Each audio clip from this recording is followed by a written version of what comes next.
नमस्कार दोस्तों। तो चलिए आज का वीडियो स्टार्ट करते हैं। अभी तक हमने विजुअल बेसिक में फॉर्मूला बेस्ड प्रोग्राम और कंडीशनल बेस्ड प्रोग्राम को देख लिया है। हम ये जान चुके हैं कि इफ स्टेटमेंट और सेलेक्ट केस स्टेटमेंट अपने प्रोग्राम में हम कब लगाते हैं और ऐसा हमारे पास क्या रिक्वायरमेंट आता है जब हमें इनका प्रयोग करना पड़ता है। आज के इस वीडियो में हम एक सिंपल कैलकुलेटर विजुअल बेसिक में बनाएंगे। तो चलिए आज का वीडियो स्टार्ट करते हैं। सबसे पहले हम करेंगे क्या कि विजुअल बेसिक 6 ओपन कर लेंगे और ओपन करने के बाद एक काम करते हैं, एक नया प्रोजेक्ट बनाते हैं। तो मैंने क्या किया, न्यू टैब में जाके स्टैंडर्ड एक्सी नाम के ऑप्शन को चुन लिया है और ओपन बटन पर क्लिक कर लिया है। तो इस तरीके से आपके पास एक फॉर्म आ जाएगा। ये फॉर्म आपके पास आ गया जो हमको एक बेस प्रोवाइड करता है। इस फॉर्म में हम करेंगे क्या, हमको एक सिंपल कैलकुलेटर बनाना है। तो हम लोग इस फॉर्म को सबसे पहले कंट्रोल ऐड करेंगे और कंट्रोल ऐड करने के बाद उसका प्रॉपर्टी चेंज करेंगे और फिर हम लोग कोडिंग करने वाले हैं। तो सबसे पहले हमको नंबर को इनपुट कराने के लिए चाहिए एक टेक्स्ट बॉक्स। तो मैंने एक टेक्स्ट बॉक्स यहाँ पर इंसर्ट कर लिया है और ये है, मैंने इस टेक्स्ट बॉक्स को थोड़ा सा बड़ा कर दिया है ड्रैग करके। उसके बाद मुझे नंबर्स को इनपुट कराने के लिए कमांड बटन चाहिए थे। तो मैंने यहाँ पे कमांड बटन ऐड किया।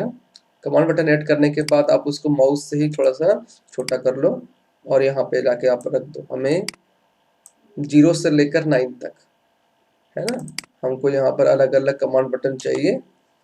तो हम लोग यहाँ पे, हमारा फर्स्ट कमांड बटन आ चुका है, ये हमारा सेकंड कमांड बटन, ये हमारा थर्ड कमांड बटन,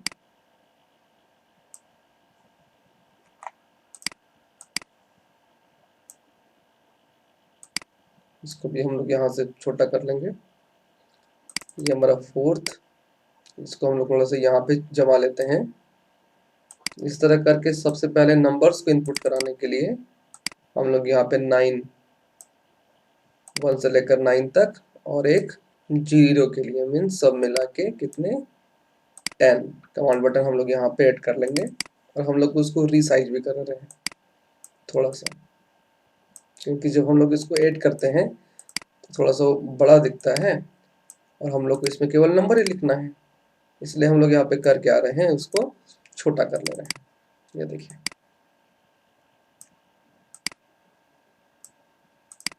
इस तरीके से।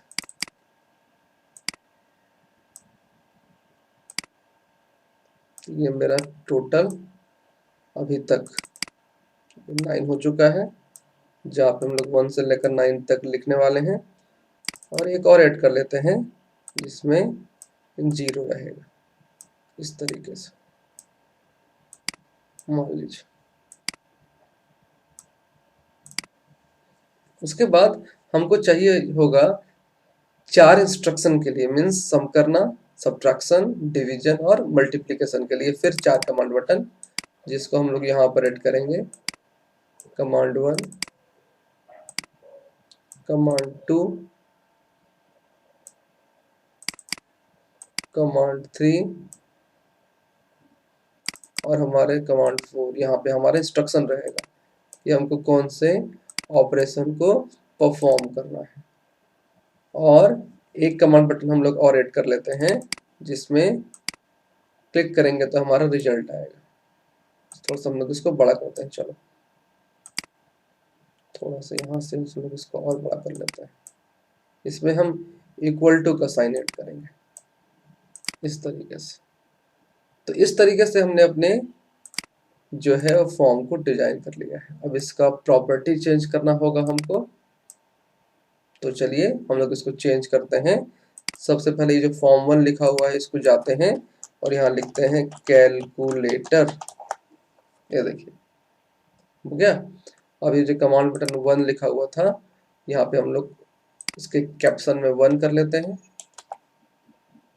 इसके कैप्शन में 2 कर लेते हैं, इसके कैप्शन में 3, इसके कैप्शन में 4, इसके कैप्शन में 5, इसके कैप्शन में 6। जब आप एक बार कोई भी प्रॉपर्टी सेलेक्ट कर लेते हो तो आपको बार बार वहां पे जाने की जरूरत नहीं है, आप डायरेक्टली ही यहीं से एडिट कर सकते हो।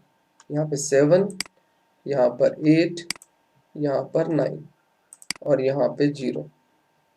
ये वाले में हम हमारा प्लस, ये वाले में हमारा माइनस, ये वाले में हमारा मल्टीप्लाई और ये वाले में हमारा डिवाइड, ये वाले में हमारा इक्वल टू। और ये जो टेक्स्ट बना हुआ था हम लोग इसको इरेज कर देंगे। तो देखिए इस तरह हमने सबको डिजाइन कर लिया है। अब हम लोग इस पे काम करना स्टार्ट करेंगे, मीन्स कोडिंग करेंगे। तो यदि आपको नाम चेंज करना है तो आप नाम भी चेंज कर सकते हैं। फिलहाल मैं यहाँ पे नाम चेंज नहीं कर रहा हूँ, क्योंकि हमको पता है 1 से लेकर, देखो 1 से लेकर 9 तक तो कमांड 1 कमांड 9 तक है, इसके लिए कमांड 10 हो जाएगा। फिर ये 11 12 13 14 है और ये हमारा 15 है। तो हमको याद है ये हमारा टेक्स्ट 1 है। तो चलिए अब एक एक करके काम करते हैं। जरा देखते हैं काम कैसे करेगा। पहले पहले इसका वर्किंग समझना पड़ेगा। सबसे पहले हम करेंगे क्या, कोई नंबर इनपुट कराएंगे। नंबर इनपुट करने के बाद जो भी नंबर हम लोग यहाँ पे पुट करेंगे वो यहाँ पे टेक्स्ट बॉक्स में दिखाई देगा।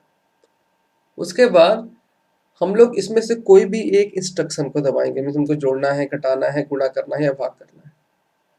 उसके बाद फिर से हम लोग एक नंबर को दबाएंगे और जैसे ही इक्वल टू बटन पे क्लिक करेंगे तो उसका रिजल्ट आ जाएगा। तो हम लोग इसी कॉन्सेप्ट का यूज करके इसको डिजाइन करना है। तो हम कैसे करने वाले हैं, तो सबसे पहले चलिए 1 पे डबल क्लिक कीजिए और देखो ये हमारा टेक्स्ट 1 था,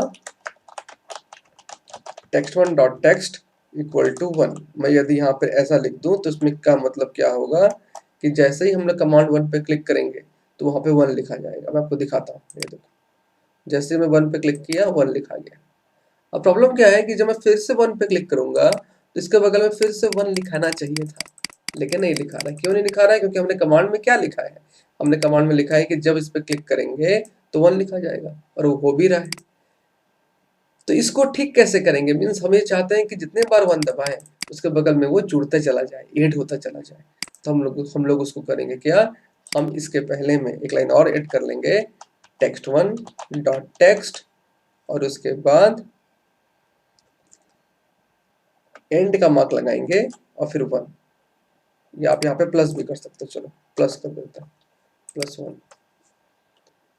अब जरा इसको रन कराते हैं, देखते हैं यहाँ पे 1 फिर 1 फिर 1 फिर 1। देखो जितने बार 1 दबाएंगे होगा क्या कि पहले से जो उस टेक्स्ट बॉक्स पे लिखा हुआ रहेगा और उसी में वो आगे 1 ऐड कर लेगा।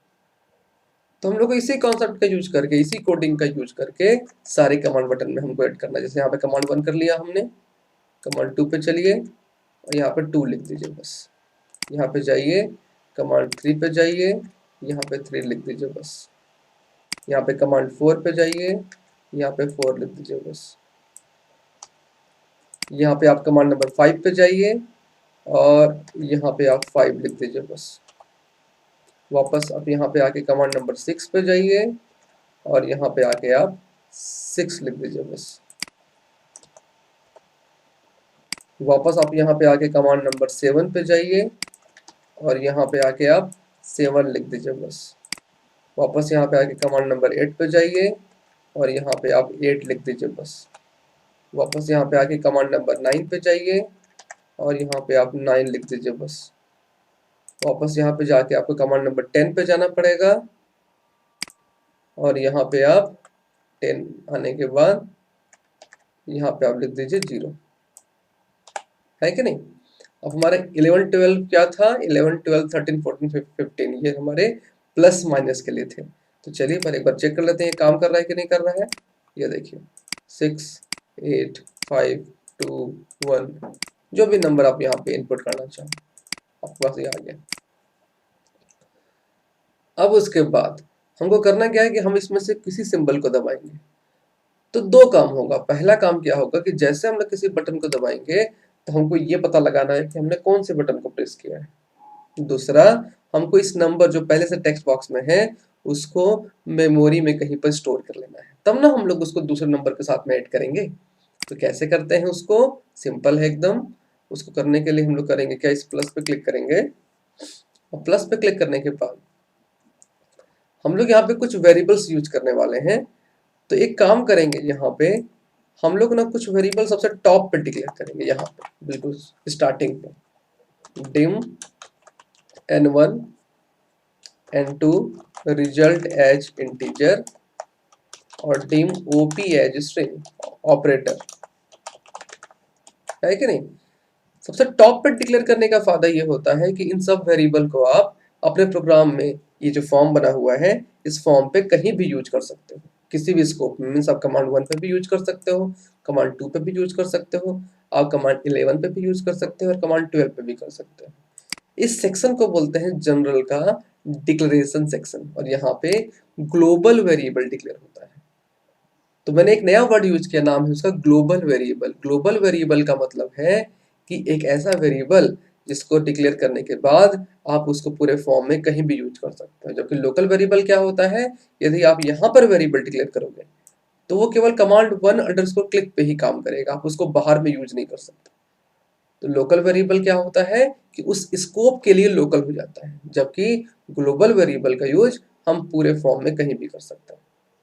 ठीक है, तो मैंने यहाँ पे 3 वेरिएबल डिक्लेयर कर लिया है। n1 फर्स्ट नंबर को स्टोर करने के लिए, n2 सेकंड नंबर को स्टोर करने के लिए, रिजल्ट के लिए, और op हमारा ऑपरेटर के लिए।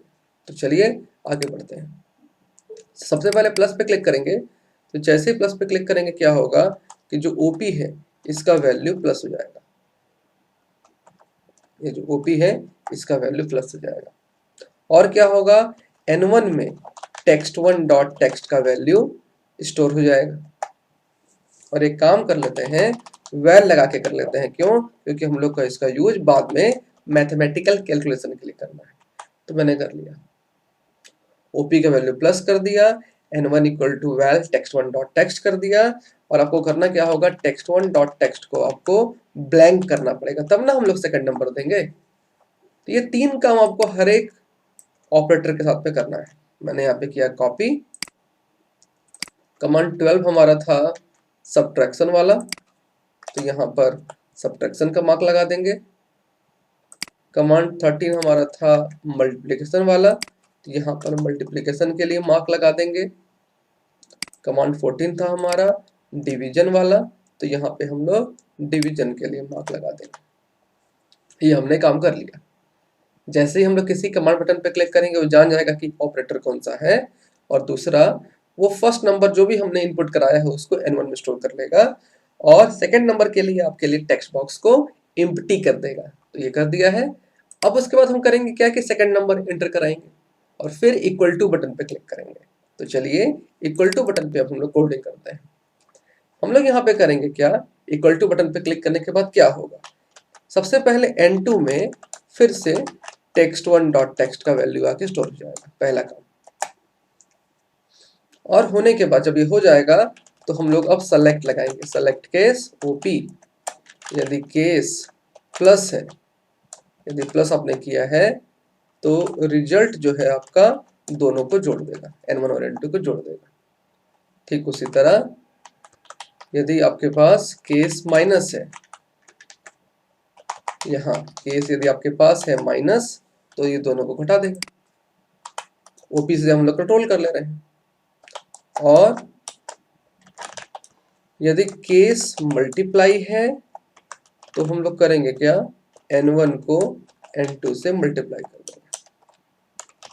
और केस यदि डिवाइड है तो हम लोग करेंगे क्या, रिजल्ट को n1 बाई n2 कर देंगे, एंड सेलेक्ट, ऐसा सिंपली। और उसके बाद यदि हो सकता है कुछ केस इल्स भी हो, केस एल्स तो होगा ही नहीं क्योंकि यहाँ पे कोई बटन है ही नहीं एक्स्ट्रा, तो हम लोग यहाँ पे केस एल्स का यूज नहीं करेंगे। चलो, और उसके बाद हमारे पास हमारा जो text1 डॉट टेक्स्ट है उसमें हम लोग रिजल्ट का वैल्यू को फिक्स कर देंगे। प्रोग्राम बन चुका है, टेस्टिंग का समय आ गया। चलिए टेस्ट करते हैं।